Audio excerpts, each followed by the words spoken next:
అన్న okay, game changer event అయిపోయిన తర్వాత బైక్ మీద ఒక ఇద్దరు వ్యక్తులు వెళ్తుంటే యాక్సిడెంట్ అయి చనిపోయారు కదా. అండ్ 5 లక్షలు కళ్యాణ్ గారు అండ్ దిల్ రాజు గారు ఇచ్చారు. ఎలా చూడొచ్చు అన్న దీన్ని మనం? అంటే లైక్ ఇది చాలా క్విక్ రెస్పాన్స్ అయితే వచ్చింది, కానీ బయటికి రావడమే చాలా లేట్గా బయటకు వచ్చిందని అనుకుంటున్నాం. ఎందుకంటే అది జరిగి లైక్ 1 day 2 days సంథింగ్ ఏదో అయింది.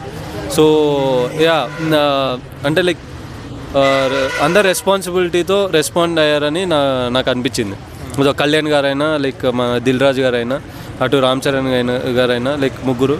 సో క్విక్ రెస్పాన్స్ అయితే ఇచ్చిందని నేను అనుకుంటున్నాను. ఓకే, అంటే ఈవెంట్లో కళ్యాణ్ గారు మాట్లాడుతూ ఈవెంట్ని అంటే దిల్ రాజు గారు చెప్పారు, ఈవెంట్ అవాయిడ్ చేద్దామా, ఎందుకంటే వచ్చిన ఆడియన్స్కి ఏమన్నా అయితే నేను చాలా బాధపడతాను ఈరోజు ప్రెస్ మీట్లో చెప్పారు దిల్ రాజు గారు. దీన్ని కూడా ఏ విధంగా చూడొచ్చు అన్న మనం? అంటే కళ్యాణ్ గారి సినిమాలు చూసుకుంటే లాస్ట్ టైం లైక్ మన కెమెరామెన్ గంగాతో రాంబాబు కానీ ఆ మూవీ ఆడియో ఫంక్షన్ కూడా క్యాన్సిల్ చేశారు.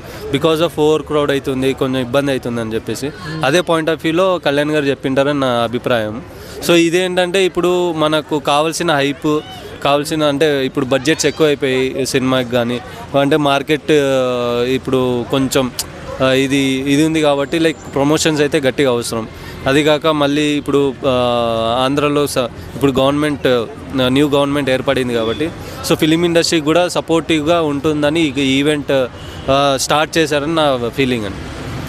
అంటే ఒక సినిమా వల్ల ఆల్రెడీ తెలంగాణలో ఒకరికి ఇబ్బంది అయింది కదా, అంటే హాస్పిటల్లో ఉన్నారు, మళ్ళీ ఆంధ్రాలో కూడా అట్లా జరగడం ఎలా అనిపిస్తుంది? అంటే అది యాక్చువల్గా అంటే ఎవరు అనుకుంటామండి లైక్ జరుగుతుందని. సో లైక్ ఇదేంటంటే ఇది యాక్చువల్లీ ఈవెంట్ అయిపోయి ఇంటికి తిరిగి వస్తున్న టైంలో అయింది. అదైతే ఈవెంట్లోనే అయింది. అండ్ ఇది కూడా ప్రాపర్ ప్లాన్ లేకుండా జరిగింది కాబట్టి లైక్ రెండు డిఫరెంట్ సిచ్యువేషన్ అనుకోవచ్చు.